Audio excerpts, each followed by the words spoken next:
Hello and welcome back to my channel, or welcome if this is the first time that you are joining me. Today I am taking part in the One Deck Gone Wild community tag that was started by a group on a Discord. It is 37 prompts that you answer using just one deck, but you don't have to answer all of the prompts. You can answer any that you choose. I think I've chosen like 19 or 20 of the prompts to talk about. Everybody seems so far from the videos I've seen to have picked different decks, which is really cool. But I think even if you do a deck that somebody else has already done, your answers are still going to be really different. And this is something that anybody can take part in as long as you have one deck to talk about, right? So the first prompt is, why did you pick this deck? And the deck that I'm going to be talking about is the Muse Tarot by Chris Ann. This is the Hay House version. I don't know if there was a indie version, I'm not entirely sure, but anyway, this is the Hay House version. I picked this deck because it was a gift from a friend a few years ago. I've had it, I think, nearly 3 years now, possibly actually 3 years now. I think I got it in April 2020. And I just don't use it very often, and I would love to connect with it more than I have done. And so this was, I've gone through the prompts and I've thought about the questions and I've looked at all the cards and details, try and answer these questions. And this was a really great way to connect with this deck on a different level than I have done up to now. And I think I might do some more deep dive stuff with this deck moving forward as well, just to add to what I've already done.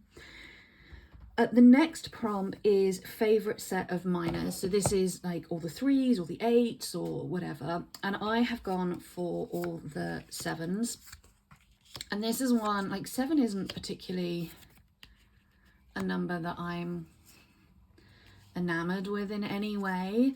But I just, when I looked at all the different numbers in the suits, this was just the one that jumped out to me the most. I love all of these cards. I'm a little bit freaked out by the lady with the fox head. It's a bit odd. I know there's a whole market for that. Curious creatures, I'm looking at you. But yeah, that is a bit, oh, I don't know. But foxes, love them. I just, yeah, there's no big reason here. I just really like the way these cards look. Out of all the suits, this was the one, all the numbers, these were the one where I liked all 4.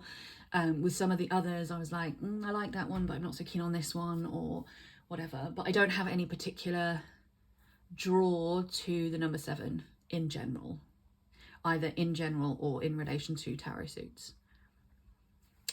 The next prompt is, my iPad's locked itself, hang on. What cards reminds you, or what card reminds you to relax when it comes up? I actually have 2. So I have the 10 of inspiration.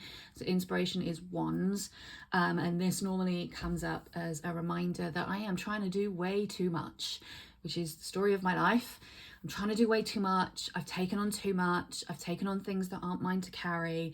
And I probably just need to calm the fuck down and put some of that stuff down because it ain't mine. That's normally a good reminder for me.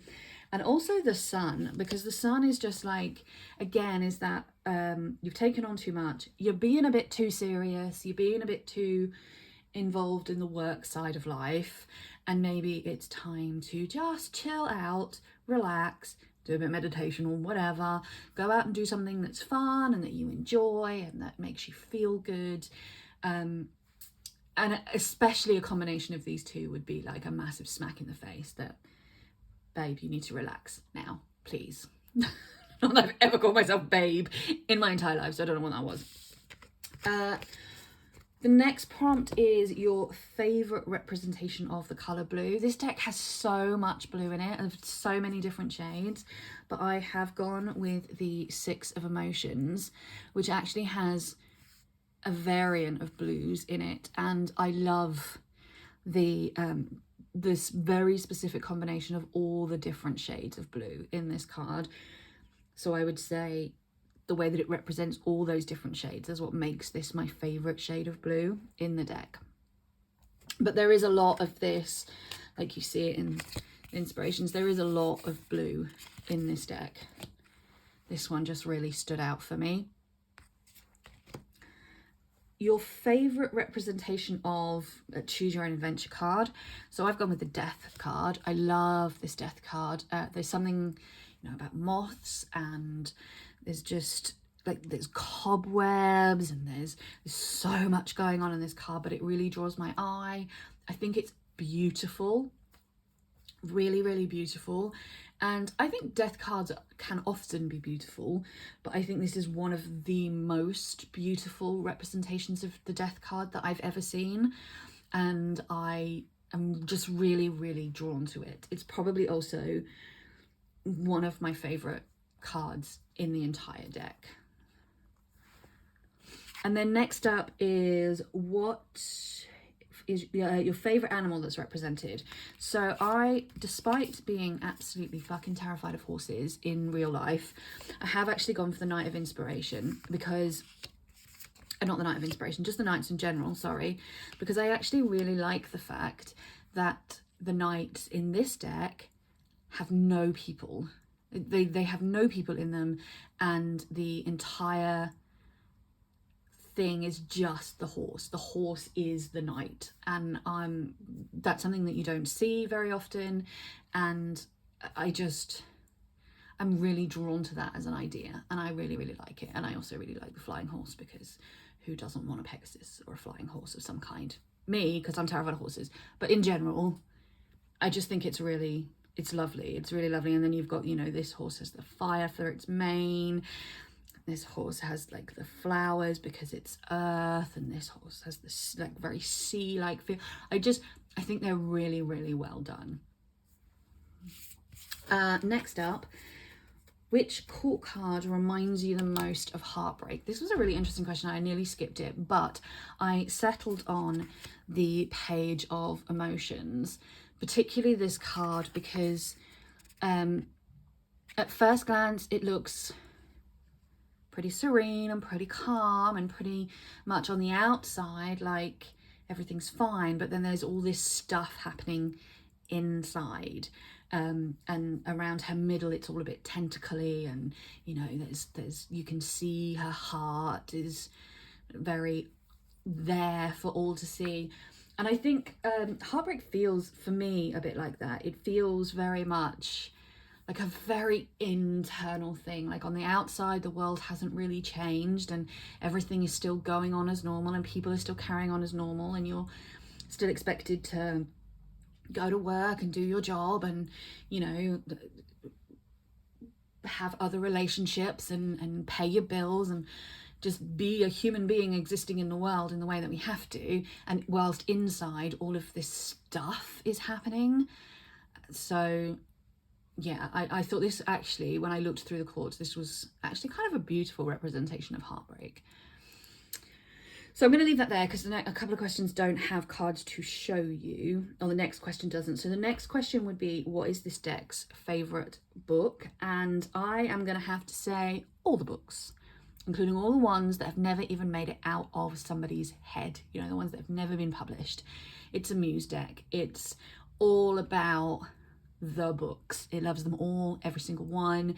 Any book that's ever been even slightly thought of, this deck is 100% there for. The next question, something you would change about the deck, and that is the Muse cards. So the Kings have been replaced by Muse cards, and they are horizontal, which, man, it irritates me. Like, it irritates me. The rest of the deck is vertical. Why have you given me 4 horizontal cards? It's annoying, and I don't like it, and my brain can't handle it. That is the one thing that I would change. I wouldn't change the images on these decks, because I think the images are beautiful. I love the fact that the Muses are the Kings, have replaced the Kings, because the Muses are the ultimate, like, outcome, if you like, of this deck. Like, each suit is all about the Muse, is like heading towards the Muse of that particular concept or area, and I think that's great. But I just, like, why horizontal? Why? I don't It's a style choice I'm not happy with. So, but I'm going to leave them there for a minute, because the next question is something that sets the deck apart, and I think for me it's the suit titles. So I really like the fact that the titles are concepts, if you like, rather than the usual cups, swords, wands and pentacles.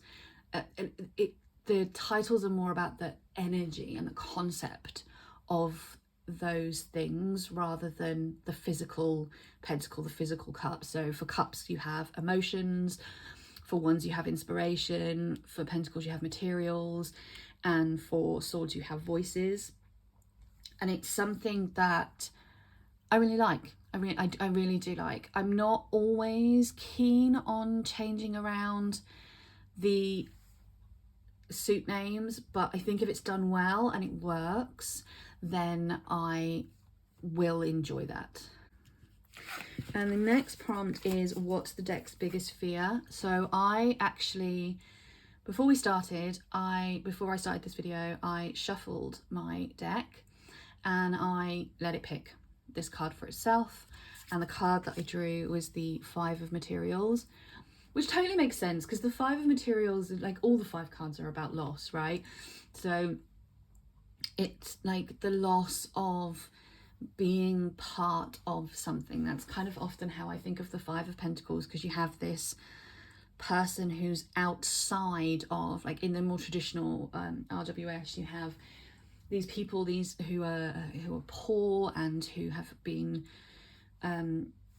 left on the fringes of society, who are right outside what it looks to be a church, but they won't go in the church for whatever reason, even though inside that church will be warmth and a place for them to stay and belonging and stuff.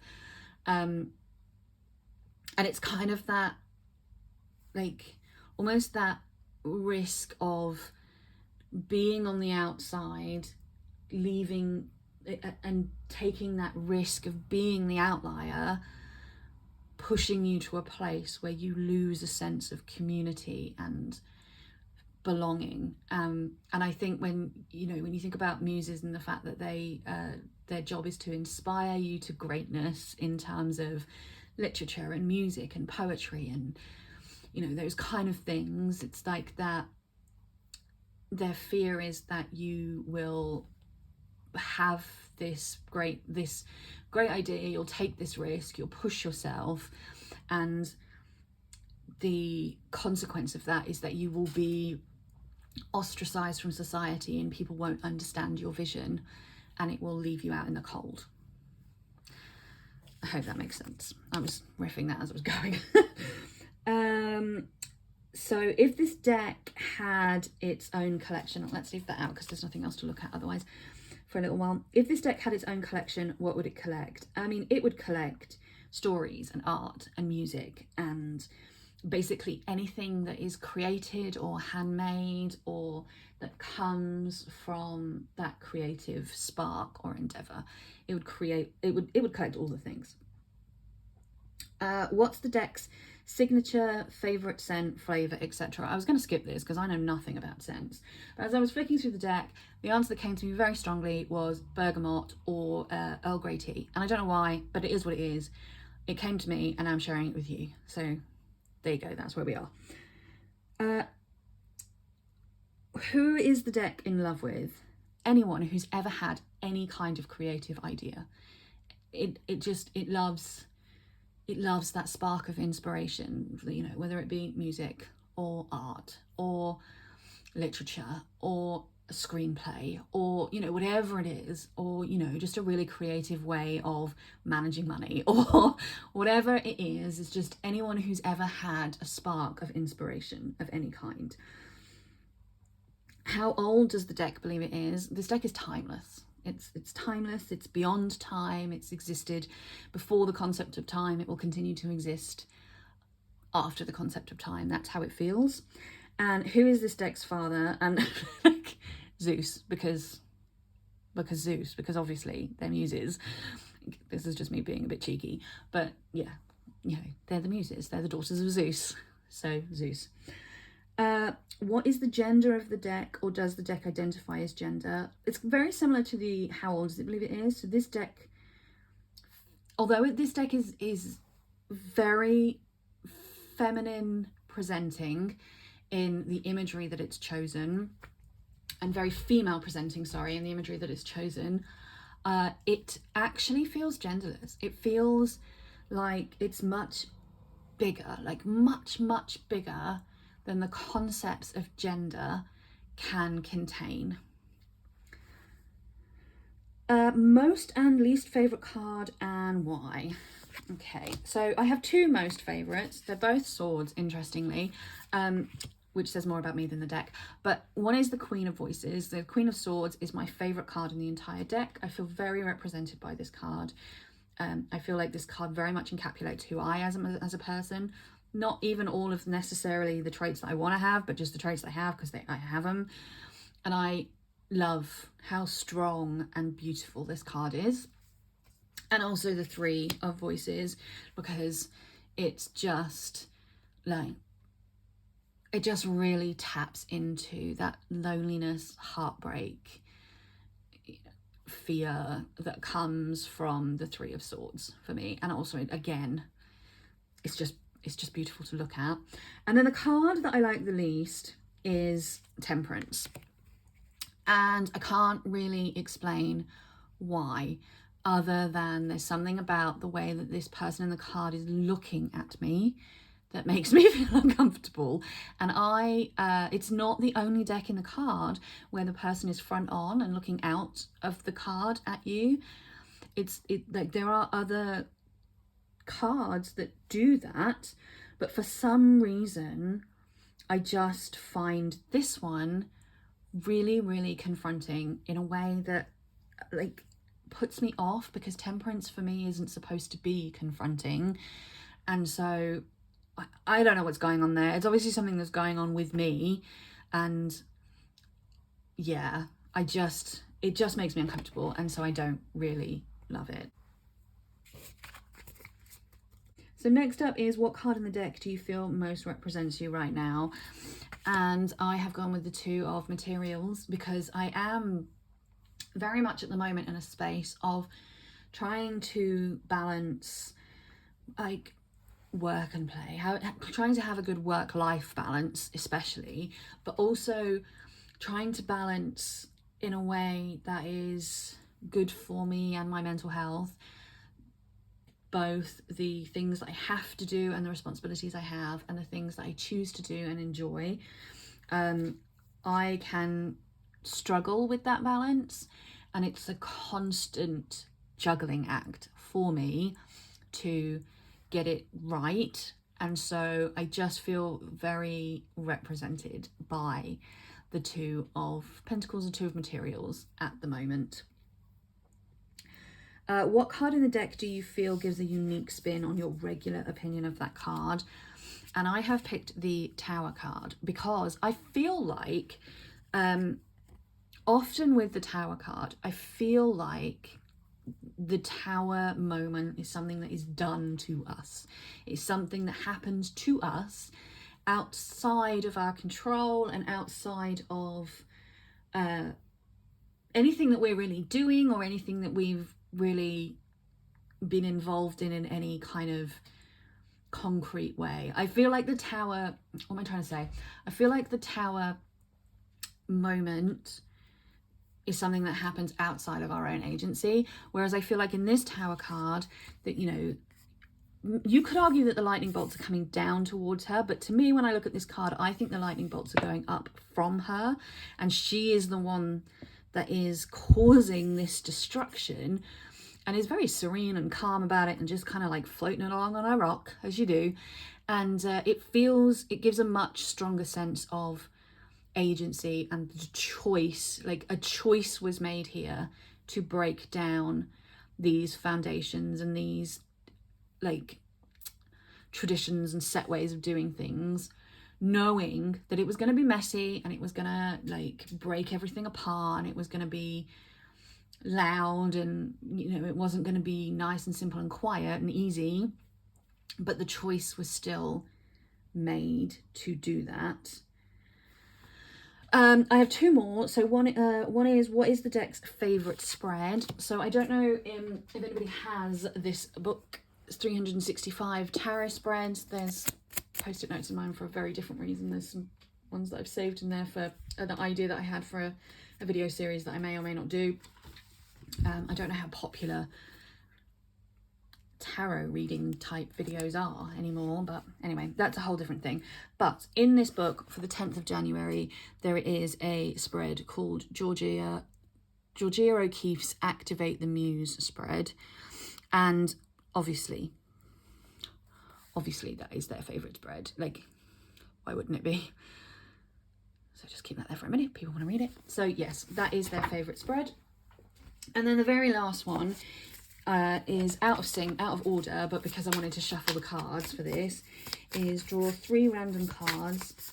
And this is Fuck, Marry, Kill, or Bed, Wed, Behead, if you want to be more polite about it than I am. Like, why stop saying fuck on this channel now? So let's just do that.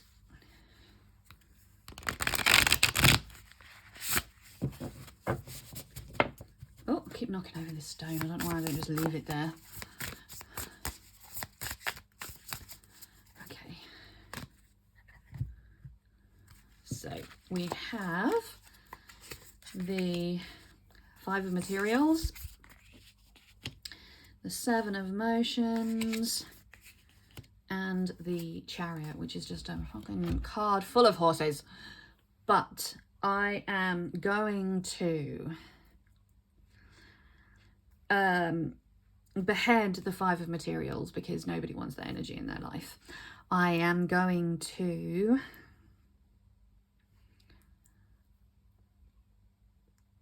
bed, I'll be a bit polite, the 7 of Emotions, because I think that relationships need to be a little bit more stable and comfortable, and less like, oh my god, I don't know what I'm doing, I don't know if this is the right way to do things, and I have so many choices and blah, that I kind of get from the 7 of Emotions.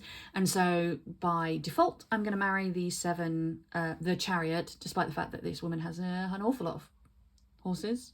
That frightens me, but the energy of the Chariot, you know, that being in control, that moving forward, that going on a journey together kind of vibe feels very weddy. So that is my contribution to this tag. Of course, you can do this more than once. If you want to do more than one deck, if you have more than one deck, there's nothing stopping you from doing another one.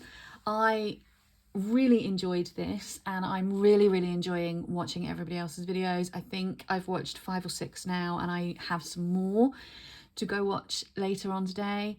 Thank you very much for starting this, the people who started it, and I hope that more and more of the community will get involved. Take care everyone, and lots of love. Bye bye.